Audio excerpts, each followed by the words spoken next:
The Dimensity 9400e is the new processor that's inside the Realme GT7, and I'm sensing that it's a very interesting processor because it goes up directly against Qualcomm's Snapdragon 8S series. Basically, the 9400e will compete against the 8S Gen 4. Now, unfortunately, I don't have a phone with an 8S Gen 4 right now. The iQOO Neo 10 is launching next week, so I'll be comparing the two that time. But I wanted to indulge my curiosity a little before that because, Realme has lifted the performance embargo for this phone. So I wanted to find out how does the Dimensity 9400e compare against the Snapdragon 8 Gen 3 inside the OnePlus 13R. So this is going to be a purely performance-based testing scenario where we'll compare the two and let you guys know what to expect from the 9400e. And I'll tell you that it is very, very exciting for MediaTek here. Alright, if you're here for the first time, I'm Arshad. This is Trakin Tech English, your destination for detailed, incisive gadget reviews.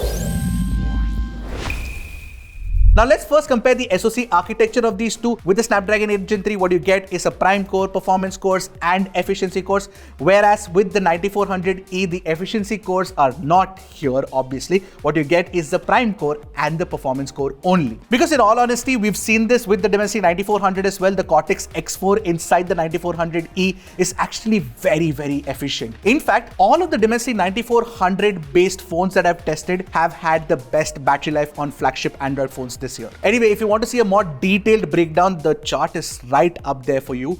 Just pause, take a look at it. I will jump to the benchmarks now. By the way, before I jump to the benchmarks, let it be known that we actually are running the latest software updates on both these phones, the screenshots of which should be flashing on your screen right now. And we also switched on the GT mode on Realme and performance mode on OnePlus. So the Dimensity 9400e is definitely beating the Snapdragon 8 Gen 3 in both Antutu and Geekbench single core and multi-core tests. Next, we ran the CPU throttle test by engaging 40 threads for a total of 30 minutes. And once again, the Realme GT7 has a better CPU stability as well as better JIP score compared to the OnePlus 13R. Now, the other hardware that we tested is the storage. Now, both these phones also come with UFS 4.0 storage, but OnePlus seems to be better optimized compared to Realme here. Now, quickly, let's talk about the network capabilities of both the phones. Both do support Wi-Fi 7, which is the latest standard, of course. We also tested out the 5G performance on both these phones, and it's actually very good on the Jio network, which is surprising considering Jio itself is very bad. Now, I know that you guys are thinking, Ashad, enough with the benchmarks. Tell me about the gaming performance, and I'll talk about that next. But before that, if you haven't subscribed to the channel yet, we do a lot of these performance comparisons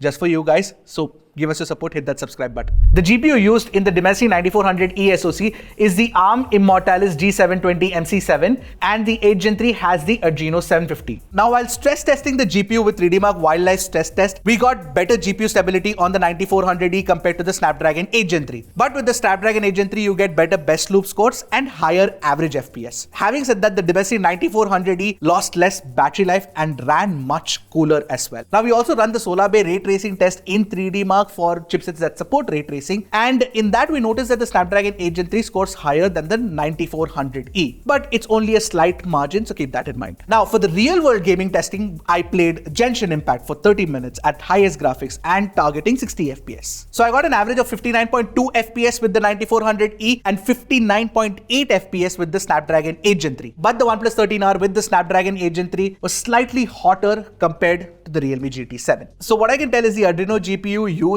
by the Snapdragon 8 Gen 3 actually pushes for more performance, but it sort of sacrifices stability and efficiency, which is definitely better with the Immortalis GPU used by the 9400e. Now, the MediaTek Dimensity 9400e is actually a very, very capable processor, one that can not just stand toe-to-toe with the Snapdragon 8 Gen 3, but also sometimes beat it. One of the major reasons why I also like it is because it's more stable and it's kind of more efficient as well. That could also be Realme's tuning, which seems to be much better than what it achieved with the GT7 Pro. So kudos to Realme's engineers for that. But more importantly, what I also want to see is how is the battery life on the GT7. For that information, plus the camera information, plus everything else that you want to know about the GT7, stay tuned for our video, which will come up on, launch day. Alright, what do you guys think of the Dimensity 9400e? Let me know in the comments. I'll see you guys in the next one. Until then, keep tracking and stay safe.